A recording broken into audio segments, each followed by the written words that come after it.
Hola chicos, continuamos con los temas y el tema que vamos a estar revisando esta sesión van a ser las biomoléculas orgánicas. Vamos a revisar de forma específica los carbohidratos, hidratos de carbono o azúcares. Y bueno, para empezar, ¿qué son las biomoléculas orgánicas, no? Bueno, van a ser aquellas moléculas que dan origen a la vida o que se encuentran dentro de la materia viva. Recordemos que son orgánicas porque dentro de la estructura química vamos a encontrar carbono, es decir, el elemento carbono de la tabla periódica. ¿Y cuáles son las biomoléculas orgánicas principales? Bueno, son los carbohidratos, los lípidos, las proteínas y los ácidos nucleicos. En esta sesión vamos a revisar de forma específica los carbohidratos. Pero antes de comenzar, quisiera hacerles una pequeña nota. Vamos a explicar qué es un monómero y qué es un polímero. El monómero como tal va a ser una molécula, o sea, una unidad básica que va a formar moléculas grandes. Y el polímero ya va a ser la molécula formada de la unión de varios monómeros. Imaginemos que un monómero es un ladrillo. Va a ser una molécula básica, simple, funcional. ¿Y qué pasa si unes muchos monómeros? Bueno, vas a tener un polímero, es decir, una molécula más grande que resulta de la unión de varias que son simples, que son pequeñas, y esto ya podría definirse como una pared de ladrillos. Y bueno, ¿qué son los carbohidratos? Bueno, los carbohidratos van a ser de las moléculas biológicas más abundantes. Van a estar formadas por carbono, hidrógeno y oxígeno. Aquí la principal función de los carbohidratos va a ser proporcionar energía de forma rápida, es decir, algo que ya no surge, algo que necesito ahora en el momento, pero también dependiendo del tipo de carbohidrato puede ser de corta o de larga duración. Y también puede utilizarse para formar estructuras. Vamos a tener que los carbohidratos se van a dividir o se van a clasificar dependiendo los números de átomos de carbono y también de, como tal, las cadenas que tengan. Entonces, los monosacáridos van a ser la unidad más pequeña. ¿Por qué? Bueno, para empezar, en griego, monosacárido significa una unidad de azúcar. Mono de uno y sacárido de sacarosa, azúcar. Los monosacáridos van a estar formados por una cadena de 3 a 7 átomos de carbono. Como ya habíamos dicho, son los más pequeños. Y una forma fácil de identificarlos va a ser por la terminación osa, que quiere decir que estamos hablando de un carbohidrato.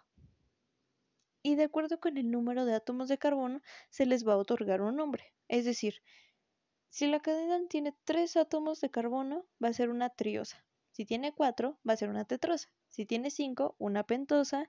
Si tiene 6, una hexosa. Y si tiene 7, una heptosa. Ya habíamos dicho que solo es de 3 a 7. La glucosa, que es realmente el azúcar que se encuentra como tal circulando en el cuerpo humano, tiene 6 átomos de carbono, por lo que es una hexosa. Es un monosacárido, es un carbohidrato simple. Y bueno, lo mismo que la fructosa.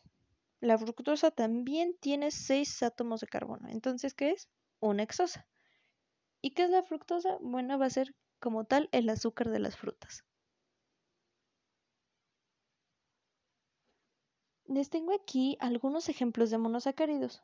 Para empezar, tenemos la ribosa y esta va a constar como tal de 5 carbonos en su estructura, por lo que es una pentosa. Y este monosacárido va a formar parte del ARN o ácido ribonucleico.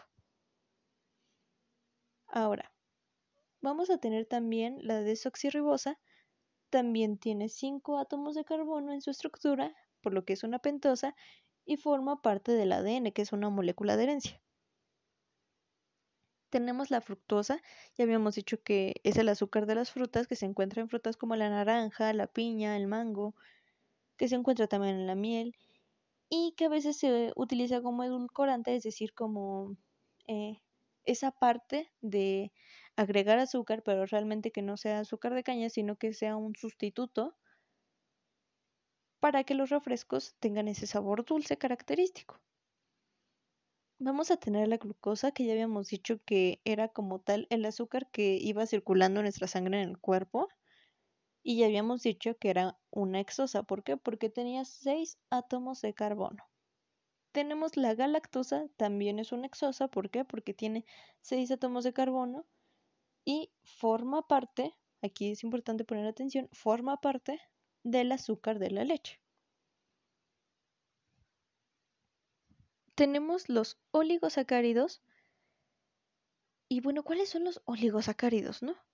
Bueno, van a estar formados por la unión de 2 a 10 unidades de azúcar. Dentro de los oligosacáridos vamos a tener los disacáridos.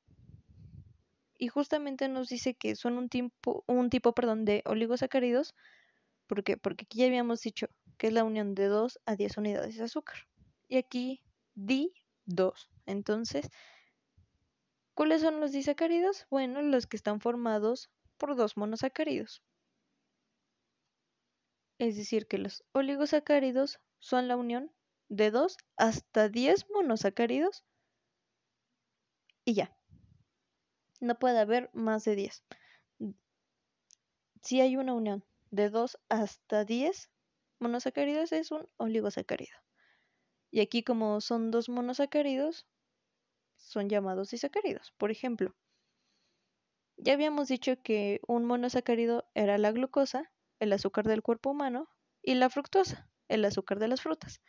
¿Qué pasa si los juntamos y son 2 monosacáridos? Bueno, tenemos un disacárido y ya cambia de nombre. Entonces ya es sacarosa. Tenemos también, por ejemplo, la lactosa, que es el azúcar de la leche ya propiamente. ¿Por qué? Porque tenemos glucosa y tenemos galactosa. Ya habíamos dicho que la galactosa era parte, no era toda, era parte. Y ya vimos por qué. Porque si la juntas con glucosa, ya te da como tal el azúcar de la leche, que es la lactosa. Tenemos también la maltosa, que es la unión de 2 glucosas. Entonces, estos son disacáridos. ¿Por qué? Porque es la unión de 2 monosacáridos, es decir, de 2 azúcares simples.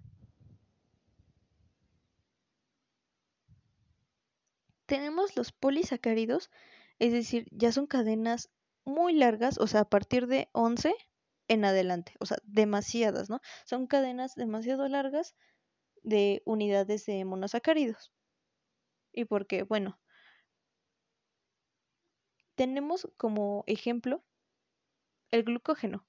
El glucógeno va a ser un polisacárido de reserva. ¿Se acuerdan que les había dicho que dependiendo de qué tanta energía, de si la ibas a ocupar, iban a formarse los hidratos de carbono? Bueno, lo que pasa es que si tú necesitas energía de forma rápida, a lo mejor te comes una manzana, una fruta, un dulce, un monosacárido simple. ¿Por qué? Porque te va a dar energía rápido. Sin embargo, va a ser una energía de corta duración, pero te la va a dar luego, luego.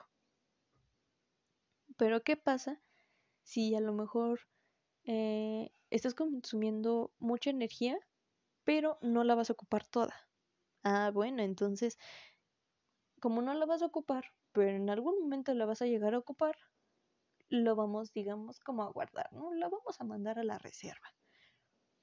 Entonces, el glucógeno como tal es un polisacárido de reserva. Ya cuando entramos aquí, esta parte de polisacáridos, ya es energía, pero de almacenamiento o para formar estructuras. O sea, los disacáridos, los oligosacáridos y los monosacáridos es energía rápida y de corta duración. Ya cuando empezamos con polisacáridos, ya es energía de reserva o ya es para construir alguna estructura. Entonces, aquí hablamos del glucógeno y ya es de reserva. ¿Por qué?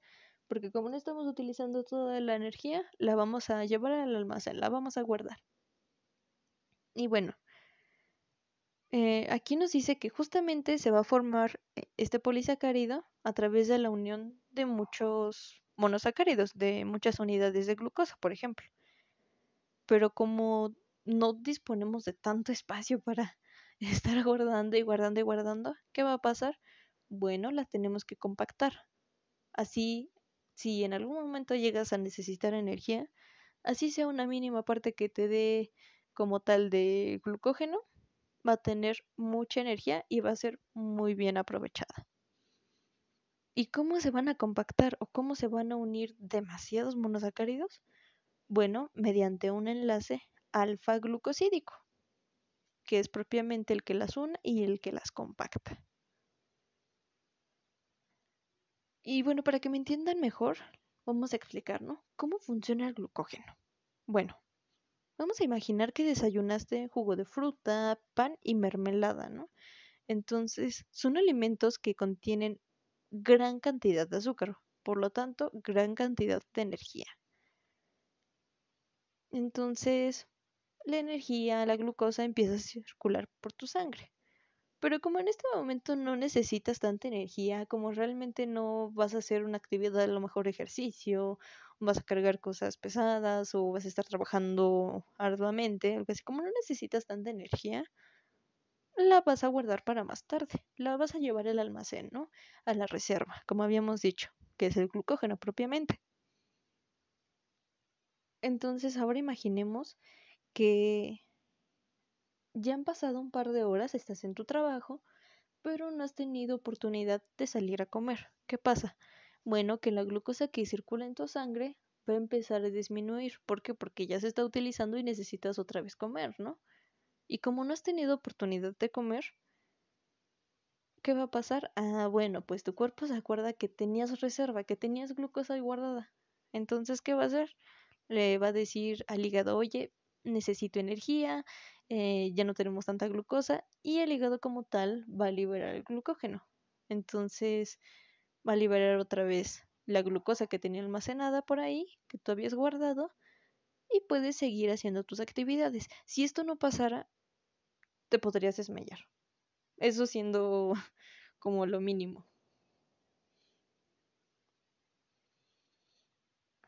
Y bueno, ya como último tenemos, bueno, yo les puse este cuadro. Es un cuadro que viene en el libro de Fisiología y de Anatomía de El Tórtora. Y ya es un cuadro muy resumido de monosacáridos, disacáridos y polisacáridos. ¿Por qué? Vamos a ver, monosacáridos. Ya habíamos dicho que son azúcares simples y que tienen de 3 a 7 átomos de carbono. Muy bien. ¿Cómo cuáles? Como la glucosa, que ya hemos dicho que es el azúcar en nuestra sangre, en nuestro cuerpo, la fructosa, que es el azúcar de las frutas, la galactosa, que es parte del azúcar de la leche, la desoxirribosa, que es el azúcar del ADN, la molécula de herencia, la ribosa, que es un azúcar del ARN, del ácido ribonucleico, que es esencial para construir proteínas. Nos dice de los disacáridos, que es como tal la unión, nos dice dos monosacáridos mediante síntesis por deshidratación. ¿Qué quiere decir? Dos monosacáridos, es decir, dos azúcares simples, síntesis unidos por deshidratación. ¿Por qué? Porque pierden una molécula de agua para poder unirse estos dos. Eso quiere decir por hidrólisis o deshidratación. Pierden una molécula de agua para poder unirse los dos monosacáridos y hacer un disacárido. ¿Y cuáles son los ejemplos? Ah, bueno, ya vimos que si juntamos glucosa más fructosa, tenemos sacarosa, que es el azúcar de mesa. Que si juntamos glucosa más galactosa, tenemos lactosa, el azúcar de la leche. Y que si juntamos dos glucosas, tenemos maltosa. Ya por último, tenemos que los polisacáridos, que habíamos dicho, nos dice a partir de decenas, ya habíamos visto que a partir de 11 hasta centenas y milésimas de molisacáridos ya van a ser polisacáridos. Entonces, ¿cuáles pueden ser? Puede ser el glucógeno, ya habíamos dicho que era nuestra reserva de energía, El almidón, que también es una forma de guardar energía, por ejemplo, em, en las plantas o en alimentos como las papas. La celulosa, ¿por qué? Porque, ¿se acuerdan que les había dicho que también podía formar estructuras? Bueno, justamente aquí en la celulosa o en la quitina va a formar las paredes de células vegetales, de hongos, etcétera. A eso se refiere con forma estructural.